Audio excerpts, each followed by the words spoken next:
கோவை பிராணா யோகா மையம் சார்பாக நடைபெற்ற தேசிய அளவிலான யோகா சாம்பியன்ஷிப் போட்டியில் பலர் ஆர்வமுடன் கலந்து கொண்டனர்.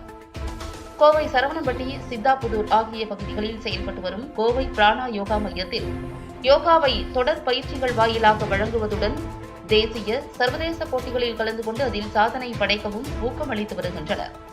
இந்நிலையில் அக்டோபர் மாதம் ஸ்ரீலங்காவில் நடைபெறவுள்ள சர்வதேச அளவிலான யோகா சாம்பியன்ஷிப் போட்டிக்கான தேர்வு போட்டி சித்தாபுதூர் பிராணா யோகா மையத்தில் நடைபெற்றது.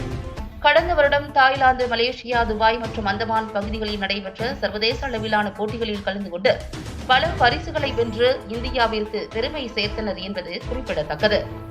கோவை பிராணா யோகா மையத்தின் நிறுவனர்கள் ஜெயலட்சுமி, மோகன்ராஜ் ஆகியோர் தலைமையில் நடைபெற்ற இதில் sub junior, junior, senior, super senior உள்ளிட்ட பிரிவுகளில் ஆர்டிஸ்டிக், ரிதமிக், அத்லெட் உள்ளிட்ட போட்டிகள் நடைபெற்றன. இதில் ஆர்வமுடன் பலர் கலந்து கொண்டனர். இதில் போட்டியாளர்கள் ஹலாசனம், மச்சாசனம், சுப்த வஸ்ராசனம், சிரசாசனம், சக்ராசனம், திரிகோண ஆசனம், பத்மாசனம், உஷ்ராசனம், தனுராசனம் உள்ளிட்ட பல்வேறு வகையான ஆசனங்கள் செய்து அசத்தினர். இதில் தேர்வு செய்யப்பட்ட வெற்றியாளர்கள் அக்டோபர் மாதம் நடைபெறவுள்ள சர்வதேச அளவிலான போட்டியில் கலந்து கொள்ள உள்ளதாக ஒருங்கிணைப்பாளர் ஜெயலட்சுமி தெரிவித்தார்.